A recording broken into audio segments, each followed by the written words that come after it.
السلام علیکم اسٹوڈنٹس، میں حفظہ بطول آپ کو لرننگ قرآن ود حفظہ میں ویلکم کرتی ہوں۔ میں امید کرتی ہوں کہ آپ سب خیریت سے ہوں گے۔ آج کا جو ہمارا ٹاپک ہے اسٹوڈنٹس وہ ہے جھوٹ۔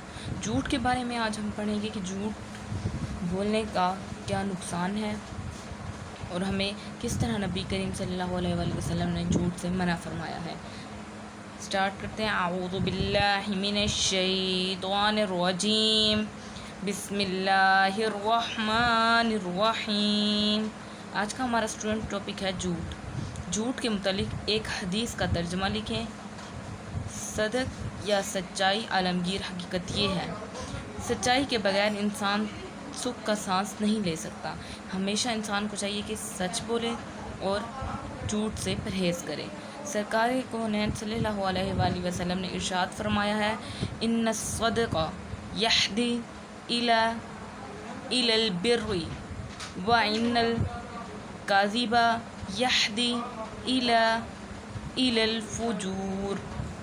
اس آیت کا ترجمہ ہے، بے شک سچائی نیکی کی طرف رہنمائی کرتی ہے اور جھوٹ نافرمانی کی طرف لے جاتا ہے۔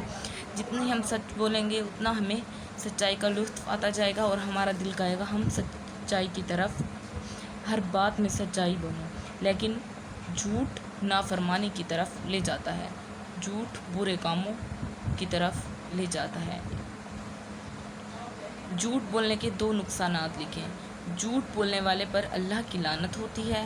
جھوٹ تمام برائیوں کی جڑ ہے، کیونکہ جب بھی کوئی برائی شروع ہوتی ہے وہ جھوٹ کی وجہ سے ہوتی ہے۔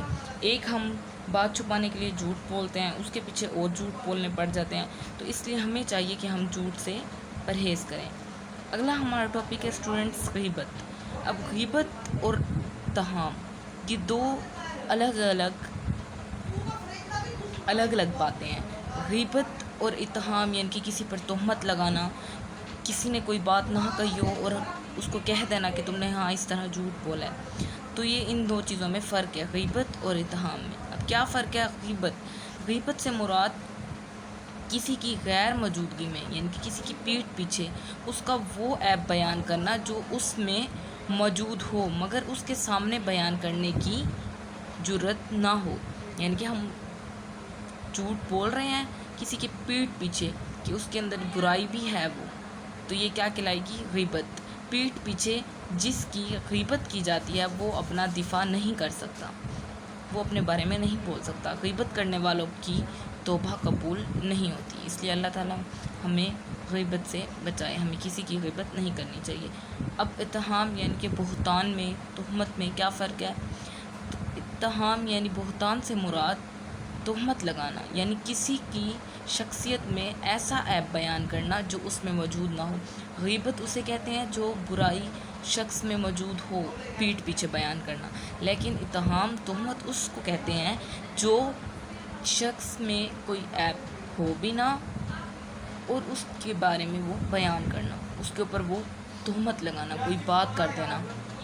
اب غیبت سے کیا مراد ہے؟ اس کی قرآن میں کیا مثال دی گئی ہے اسٹوڈنٹس، وہ ہم دیکھیں گے۔ غیبت اور اتہام میں فرق پڑھ رہے ہیں ہم۔ دیکھیں اب غیبت کیا مثال ہے؟ غیبت سے مراد ہے کسی کی غیر موجودگی میں اس کا وہ عیب بیان کرنا جو اس میں موجود ہو مگر اس کے سامنے بیان کرنے کی جرت نہ ہو۔ پیٹھ پیچھے کی غیبت کی جاتی ہے، وہ اپنا دفاع نہیں کر سکتا۔ غیبت کرنے والوں کی توبہ قبول نہیں ہوتی۔ اب قرآن مثال کیا ہے کہ قرآن پاک میں غیبت سے بچنے کی تلقین مثالوں سے کر دی گئی ہے۔ کس طرح کر دی گئی ہے وہ میں آپ کو بتاؤں۔ وَلَا يَغْتَبْ بَعْضُكُمْ بَعْضًا أَيُحِبُّ أَحَدُكُمْ أَن يَأْكُلَ لَحْمَ أَخِيهِ مَيْتًا فَكَرِهْتُمُوهُ۔ یہ ایک چھوٹی سی آیت ہے، ترجمہ: اور برا نہ کہو پیٹھ پیچھے ایک دوسرے کو، بھلا خوش لگتا ہے تم میں سے کسی کو کہ کھائے گوشت اپنے بھائی مردہ کا تو گھن آتی ہے۔ تو اس سے اگر ہم پیٹھ پیچھے کسی کی غیبت یا برائی کرتے ہیں تو اس شخص کو قیامت کے روز جب سوال جواب کیے جائیں گے تو سزا میں اسے اپنے مردہ بھائی کا گوشت کھانا پڑے گا۔ تو کیا اچھا لگتا ہے؟ اس لیے ہمیں غیبت سے بچنا چاہیے۔ اب غیبت کے 2 نقصان کیا ہیں اور کن صورتوں میں غیبت جائز ہے؟ اب غیبت سے آپس میں نفرت اور دشمنی بڑھتی ہے۔ غیبت کا عادی شخص خود کو عیبوں سے پاک تصور کرنے لگتا ہے۔ غیبت کن صورتوں میں جائز ہے؟ 2 صورتوں میں جائز ہے۔ مظلوم کی ظلم کے خلاف فریاد کی شکل میں، لیکن کہ اگر کوئی شخص کسی پر ظلم کر رہا ہے اور ہمیں اسے بچانے کے لیے غیبت کرنی پڑے تو ہم کر سکتے ہیں، جائز ہے۔ لوگوں کو کسی فریب کاری سے آگاہ کرنے کے لیے۔ یہ تھے ہمارا آج کا ٹاپک، جس میں ہم نے غیبت، اتہام میں فرق پڑھا اور جھوٹ کے بارے میں۔ میں امید کرتی ہوں آپ کو پسند آئے گی۔ مزید انفارمیٹیو ویڈیوز کے لیے میرے چینل کو لائک سبسکرائب ضرور کریں تاکہ ہر نئی ویڈیو آپ تک آسانی سے پہنچ جائے۔ اب ملتے ہیں نئی ویڈیو میں، تب تک کے لیے خدا حافظ۔